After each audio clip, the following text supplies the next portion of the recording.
Not like that at all. But I do love Christmas, mostly because people are in such a great mood, unless you're my girlfriend. No, my girlfriend's, it's funny. So my girlfriend works with kids. She's incredible with kids. And where she works is like in Gilbert, Mesa, like the other side of town of where she lives. And I'm kind of like right in the middle. So every once in a while, she'll like stop by my house, just hang out. She cleans a lot, which is kind of her love language of showing me that she cares about me.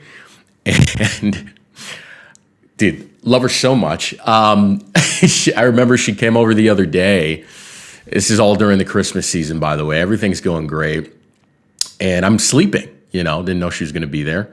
So already mad because I'm not a morning person at all. And things are happening in my house. When I wake up, I need 20 minutes of just silence in order to deal with the things that are going to happen that day. I'm just naturally cranky when I wake up, which she knows that, but it's fine. So she comes in my room. She's like rustling around, moving stuff.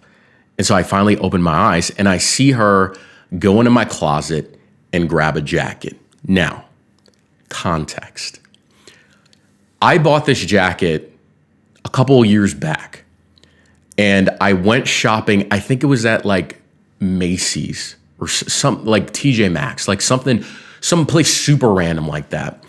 And I found this jacket and I showed it to her and I said, this jacket is sick. It's a Basquiat jacket.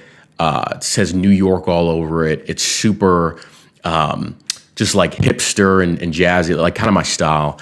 And she was not crazy about the jacket at all when I bought it. But I've worn the jacket before. If you scroll down on my Instagram, it's like that white New York jacket. I love that jacket. And I don't wear it a lot because it's not a jacket that you wear all the time.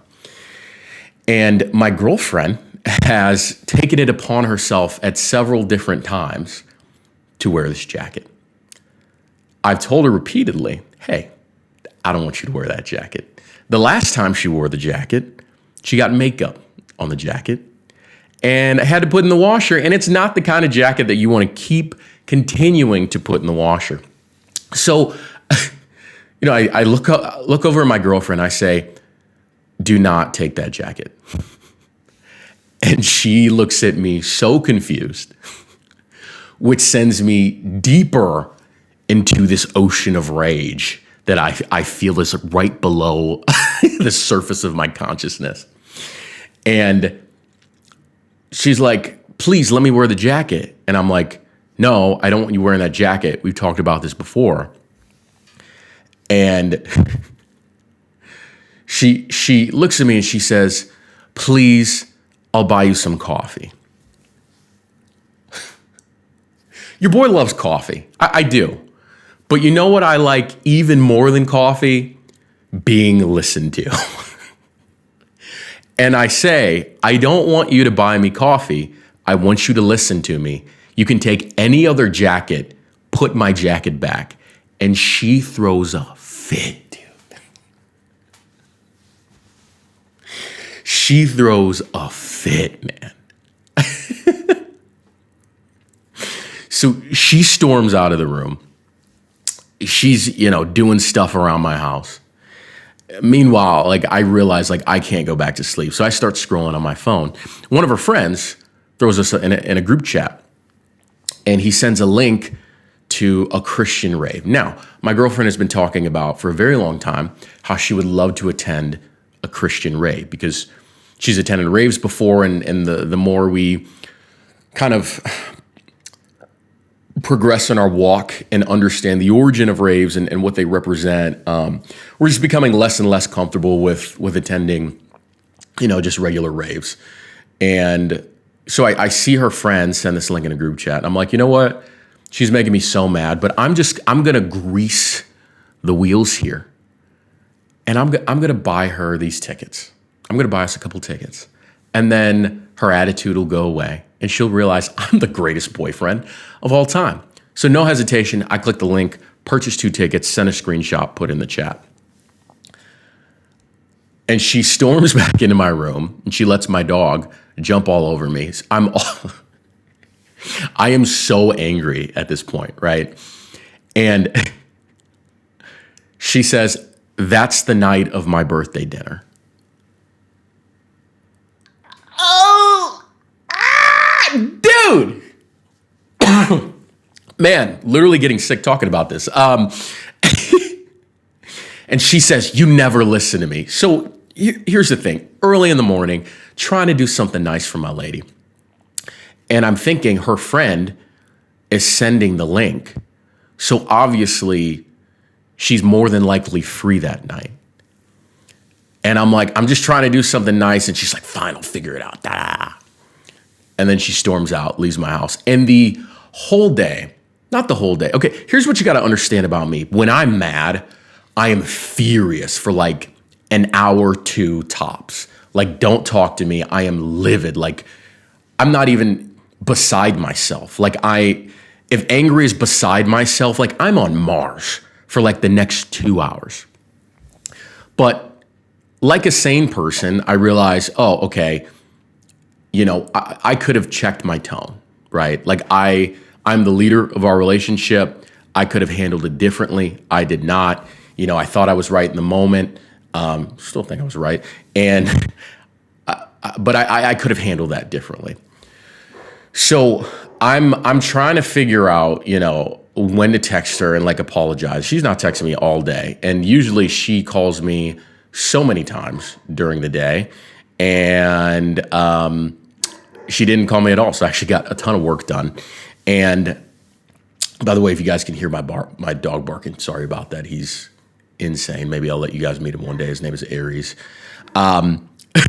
She's not texting me all day, so I get so much work done. And then I finally get home after a long day at work, and I text her. I'm like, hey, I need to be a better man. Yeah, like sweet message. I should have, changed my tone. I should have approached the situation differently. Just kind of like taking accountability. Extreme Ownership, your boy. Great book, by the way. And she replies back to me. She's like, I need to process what you're saying to me.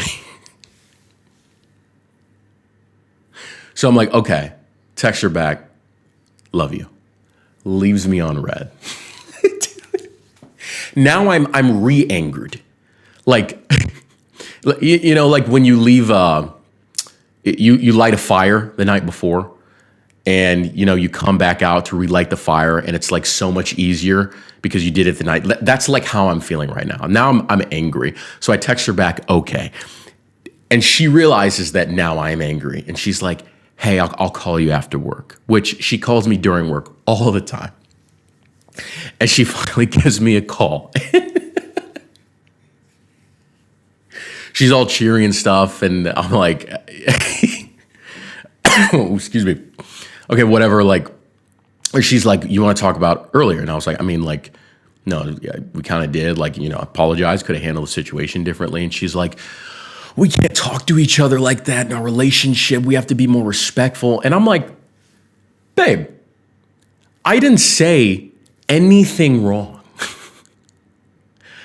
You threw a tantrum because I would let you wear my jacket. I'm just saying I could have used a different tone. And we had this aha moment because we have such different attachment styles, and we handle conflict so differently. And this is so important to realize in any relationship, not just romantic relationships, but friendships, working relationships, how people, like the way I want to handle conflict is I want to solve it right there and then. I want to grab the bull by the horns. Just because I change my tone of voice doesn't mean that I'm yelling. I'm a very confrontational person in that regard. She's like the complete opposite. She needs to remove herself from the situation, think it over, be calm, and then reattack the situation. But the way our minds process the conflict or the situation is completely different. Because for me, after a while, I'm like, we're arguing about a jacket. It's not that serious. Yeah, she made me mad. She knows I'm a cranky person in the morning. But ultimately, I love her more than being right, which is a lot because your boy loves being right, okay? But in her mind, she spirals. So she's like, he doesn't see me. He doesn't value me. He doesn't he doesn't love me anymore. He's falling out. Like, didn't say any of these things, but that's the more detached she is from the situation, the more intense her feelings get about it. Whereas mine fade away and logic seeps in. It's like the opposite for her. And I'm not saying like my way is better or worse. We're just like different, you know, in terms of our upbringing, our trauma responses, our attachment styles, things like that. So we had this moment on a phone call when we were Paula, and I just start like laughing. And she starts getting like frustrated, but I just keep laughing to the point where she kind of gets it and she starts lightening up. And I'm like, babe, love you with all my heart. Like, I want to marry you, spend the rest of my life with you.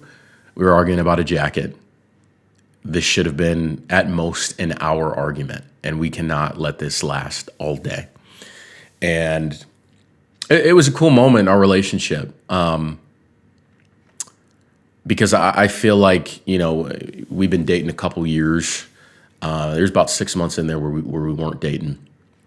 And just looking back at how unhealthy our relationship was a year ago to where God has brought it now, and just how we communicate differently.